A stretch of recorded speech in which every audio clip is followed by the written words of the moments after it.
ഡൽഹി മുൻ മുഖ്യമന്ത്രി അരവിന്ദ് കെജ്രിവാളിനെ കുറ്റവിമുക്തനാക്കിയതിനെതിരെ ഇഡിയുടെ അപ്പീലിൽ ഡൽഹി ഹൈക്കോടതി നോട്ടീസ് അയച്ചു. മദ്യനയ അഴിമതി കേസിലെ സമൻസ് പാലിച്ചില്ല എന്ന കേസിലാണ് അപ്പീൽ. അരവിന്ദ് ഡൽഹിയിൽ ചേരുന്നു. അരവിന്ദ്, മദ്യനയ കേസിൽ ഡൽഹി ഹൈക്കോടതി തന്നെ അരവിന്ദ് കെജ്രിവാളിനെ കുറ്റവിമുക്തനാക്കിയിരുന്നു. ഇതിന് പിന്നാലെ CBIക്കെതിരെ അന്വേഷണത്തിലേക്ക് ഉത്തരവിട്ട് അതിലൊരു സ്റ്റേ CBI വാങ്ങിയെന്നാണ് ഞാൻ മനസ്സിലാക്കുന്നത്. ഇഡിയുടെ ഇപ്പോഴത്തെ നീക്കം എന്തിനാണ്?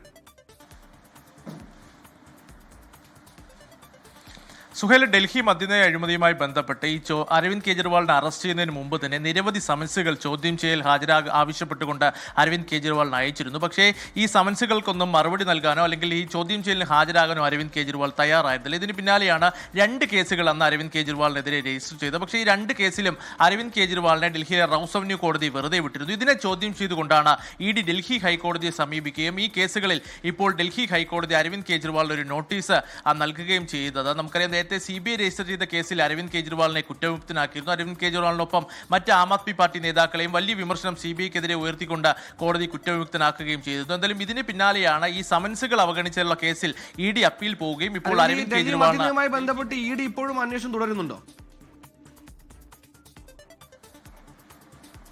ഇഡി കേസുമായി ബന്ധപ്പെട്ട അന്വേഷണം സുഹേൽ തുടരുന്നുണ്ട്. നമുക്കറിയാം, ഡൽഹി മദ്യനയ അഴിമതിയുമായി ബന്ധപ്പെട്ട് ആദ്യം CBI കേസെടുക്കുകയും പിന്നീടാണ് ഇഡി ഇതിലേക്കെല്ലാം കടന്നു വരികയും ചെയ്തത്. CBI കേസിൽ മാത്രമാണ് നിലവിൽ അരവിന്ദ് കെജ്രിവാളിനെ കുറ്റവിമുക്തനാക്കിയിട്ടുള്ളത്. മറ്റ് കേസുമായി ബന്ധപ്പെട്ട അന്വേഷണം അതിന്റെ മുന്നോട്ട് തന്നെ പോകുന്നു. ഇതിനെതിരെയും നിലവിൽ അരവിന്ദ് കെജ്രിവാൾ കോടതിയെ സമീപിച്ചിട്ടുണ്ട്. പക്ഷേ ഈ ഡൽഹി മദ്യനയ അഴിമതിയിലെ സമൻസുകളിൽ ഹാജരാകാത്തതിനെതിരെയാണ് കേസ് രജിസ്റ്റർ ചെയ്യും.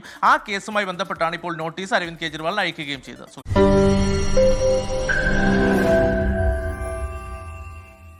ലോകത്തെവിടെയായാലും ഏത് സമയത്തും 24 വാർത്തകളും ഓഗ്മെന്റഡ് റിയാലിറ്റി പാക്കേജുകളും എക്സ്പ്ലെയിനറുകളും വിശദമായി കാണാൻ ഞങ്ങളുടെ YouTube ചാനൽ നിങ്ങൾക്ക് സബ്സ്ക്രൈബ് ചെയ്യാം.